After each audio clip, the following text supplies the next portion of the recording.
কারো প্রতি কোনো ধরনের আমরা 1% অ্যাডভান্টেজ বা ডিসঅ্যাডভান্টেজ করব না। আমরা নতুন বাংলাদেশ গঠিত হয়েছে, নতুন বাংলাদেশ হচ্ছে ইনসাফের বাংলাদেশ, নতুন বাংলাদেশ হচ্ছে জাস্টিসের বাংলাদেশ।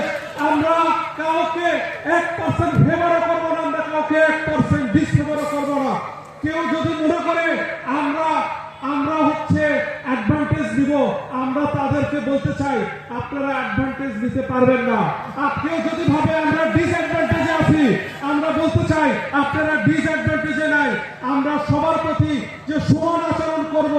আমরা জানেন বর্তমানে কিন্তু আমরা এই শৃঙ্খলা রক্ষাকারী বাহিনী সহ এই জেলা প্রশাসন সহ যাবতীয় যে সরকারের যে অ্যাডমিনিস্ট্রেশন, এটা কিন্তু আমরা ইলেকশন কমিশনের আন্ডারে, আমরা কিন্তু কোন সরকারের আন্ডারে না, আমরা কিন্তু কোন পলিটিক্যাল পার্টির আন্ডারে না। আমরা হচ্ছে সবার প্রতি যাতে সমান আচরণ করি, এটাই কিন্তু আমাদের যে কোড অফ কন্ডাক্ট বলা হয়েছে আচরণবিধির প্রথম কথাই হচ্ছে সকল প্রার্থী সকল দলের প্রতি সমান আচরণ করতে হবে।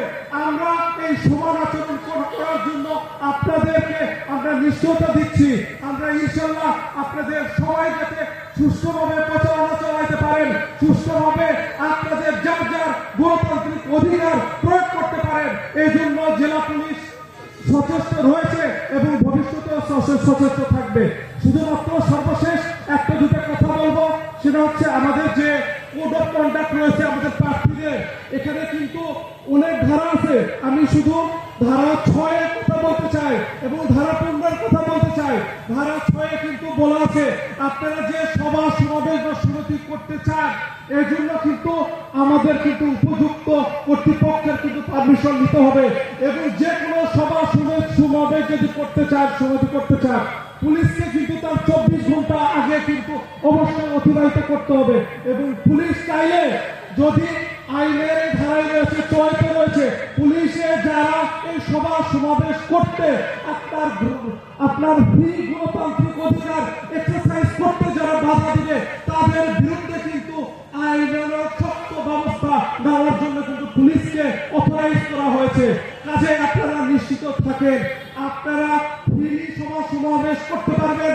সকল পার্টি যারা পলিটিক্যাল পার্টি রয়েছে তারা সমানভাবে আপনারা প্রচারণা করতে পারবেন। এখানে কাউকে কোনো অ্যাডভান্টেজ বা ডিসঅ্যাডভান্টেজের যদি আপনারা সম্মুখীন হন, অবশ্যই আমাদের আইন শৃঙ্খলা রক্ষাকারী বাহিনী হিসাবে পুলিশকে আপনারা অবশ্যই জানাবেন।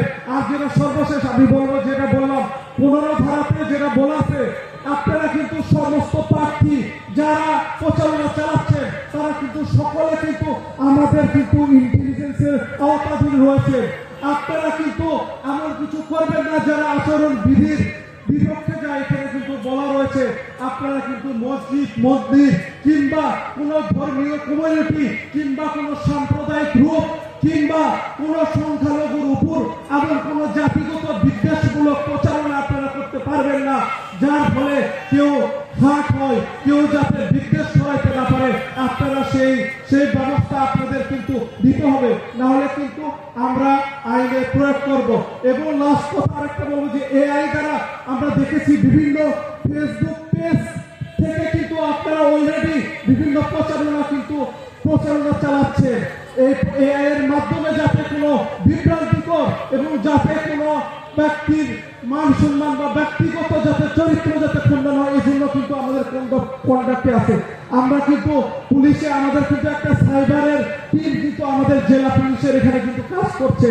আপনারা নিশ্চিত থাকেন, আপনারা যদি এর মাধ্যমে অথবা সামাজিক যোগাযোগ মাধ্যমেও যদি এমন কোনো কিছু করেন কোড অফ কন্ডাক্ট, তো তারপরে কিন্তু আমরা অবশ্যই কিন্তু এসব আমরা মনিটর করব। সবশেষে বলতে চাই, আমাদের জেলা পুলিশ আমাদের পুলিশ সুপার স্যারের নেতৃত্বে আপনাদের প্রতি সমভাবে আচরণ করব। আমরা সবাই মিলে একটি অবাধ সুষ্ঠু নিরপেক্ষ ইলেকশন, যেটা এই সরকারের ম্যান্ডেট রয়েছে, একটি উৎসব মুখর আমাদের প্রফেসর মোহাম্মদ ইউনূস আমাদের মাননীয় প্রধান উপদেষ্টা বলেছে এই বাংলাদেশের ইতিহাসের সর্বশ্রেষ্ঠ নির্বাচন এবং সর্বশ্রেষ্ঠ উৎসব মুখর ইলেকশন যাতে আমরা অবাধ সুষ্ঠু সবাই মিলে করতে পারি, এই আশাবাদ ব্যক্ত রেখে আমরা বক্তব্য শেষ করছি। আসসালামু আলাইকুম।